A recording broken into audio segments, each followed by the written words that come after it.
La conclusión fue que estábamos en dictadura y en consecuencia pues nos teníamos que plantear una ruta de acción de cómo responder a una realidad que ya asumíamos que era una dictadura.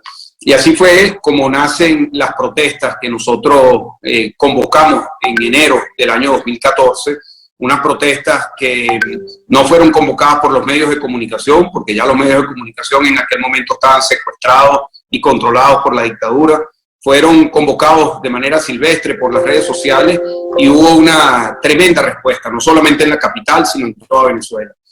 Hubo decenas de miles de personas que salieron a protestar con una consigna, el cambio político, lograr el cambio a través de la presión popular que permitiese activar cualquiera de los mecanismos de la Constitución para promover el cambio político en nuestro país. La respuesta de la dictadura fue implacable. La respuesta de la dictadura fue represión, muerte, encarcelamiento y un endurecimiento de la represión como no se había visto anteriormente. A partir de ese año, de febrero de ese año, a mí me meten preso, voy a una cárcel militar, la cárcel militar de Ramo Verde, en la que estuve 4 años preso. Luego de allí estuve 1 año y medio en una situación de casa por cárcel, que en algunas condiciones era hasta peor, más difícil que la propia cárcel. Y luego estuve 1 año y medio como asilado, huésped de la Embajada de España en Caracas. En total estuve 7 años privado de libertad. Fui condenado a 14 años de prisión en un juicio en el que el elemento a juzgar era el discurso y la historia que habíamos hecho nosotros a los venezolanos para salir de la dictadura. Es decir, el juicio en sí mismo es un retrato del autoritarismo y de la manipulación de la justicia por parte de la estructura dictatorial de Nicolás Maduro. Eso han sido los últimos años. En esos últimos años han pasado muchas cosas. En el ámbito económico, en esos últimos años Venezuela ha colapsado. Para que tengan la economía venezolana en esos años.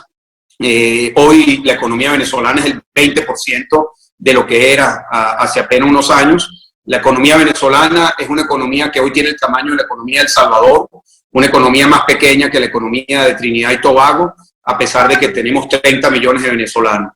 90% de los venezolanos hoy están en una situación de pobreza, 60% de los venezolanos están en una situación de pobreza crítica. Hemos experimentado una hiperinflación como ninguna de las que se ha experimentado en el continente americano.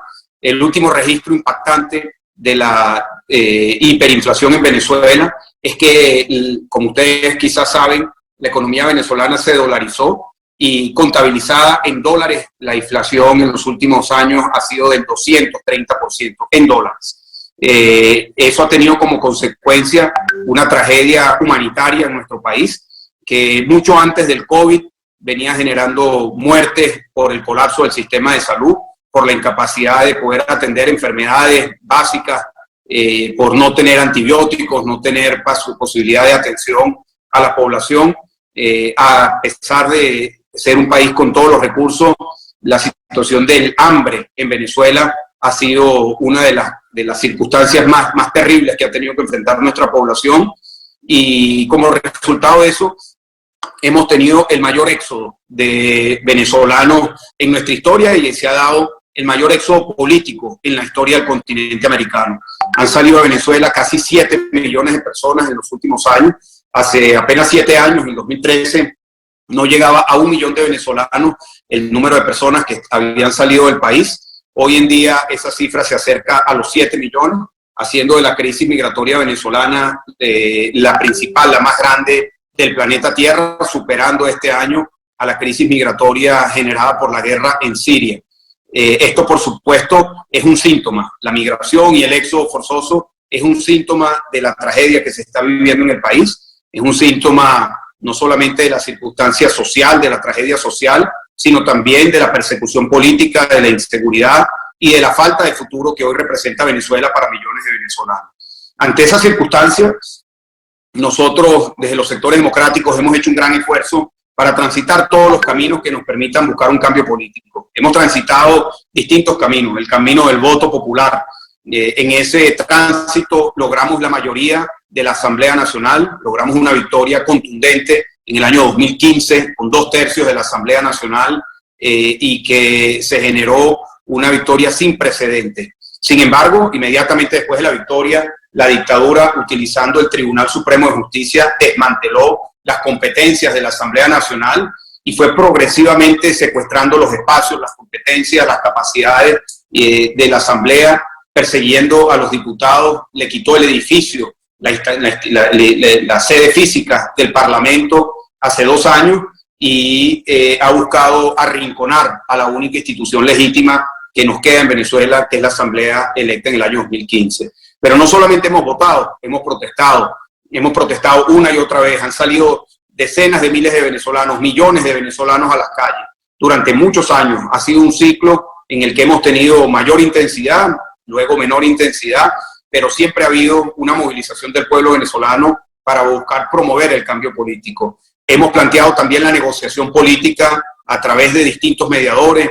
En el año 2016 participó el Vaticano y fracasó. En el año 2017-2018 participó como mediador un grupo de expresidentes, el expresidente de República Dominicana, el expresidente Zapatero de España y Torrijos de Panamá, negociación que también fracasó.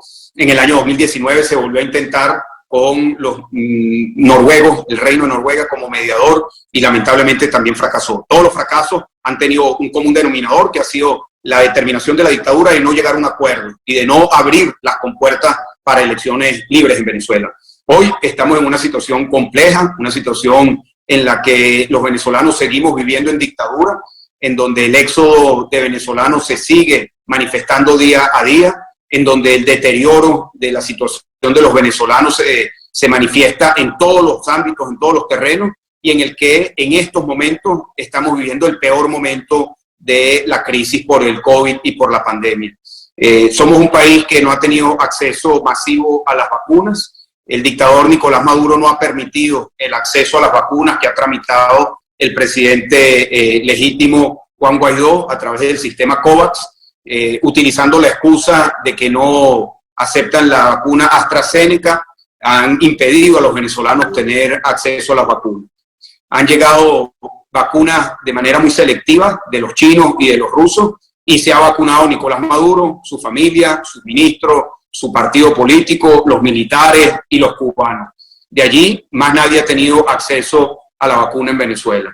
Hoy, hermanas, hermanos de México, les extiendo un gran abrazo, pero sobre todo les extiendo una voz de alarma sobre lo que está ocurriendo en Venezuela.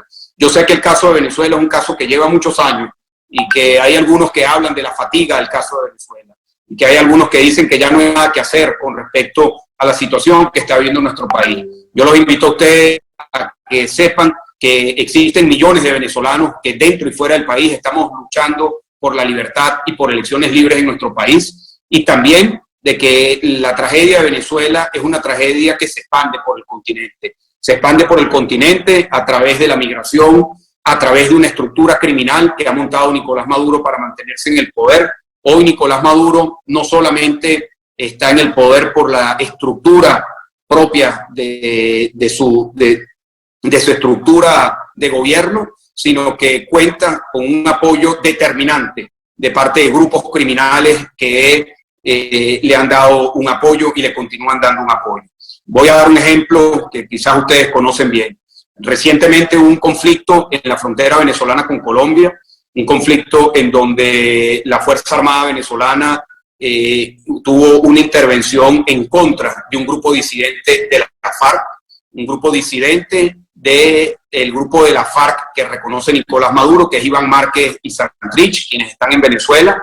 Y la conclusión de quienes conocen la dinámica de lo que vino ocurriendo allí es que no era un conflicto por la seguridad y la integridad territorial de Venezuela, sino más bien es un conflicto que tiene que ver con rutas del narcotráfico. Esa es una zona que ha sido entregada a representantes del cartel de Sinaloa y que hoy en día es parte de la estructura criminal con la que cuenta Nicolás Maduro. Hoy en Venezuela hacen vida permanente en muchos ámbitos del territorio y también de la economía venezolana, estructuras criminales, la FARC, el ELN, distintos grupos guerrilleros, el Hezbollah, grupos de contrabando y, como mencioné anteriormente, el cartel de Sinaloa y otros. Recientemente estuve en Colombia y allí me dieron una cifra que también fue ratificada en el informe del narcotráfico de la ONU de hace un par de años, que como ustedes saben, Colombia produce casi el 70% de la cocaína del mundo, y la mitad, o un poco más de la mitad, de la cocaína que sale de Colombia sale por Venezuela.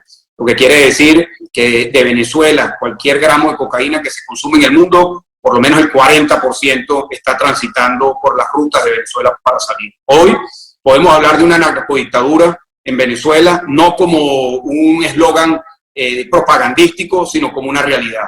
Nicolás Maduro ha articulado una estructura criminal que lo mantiene en el poder.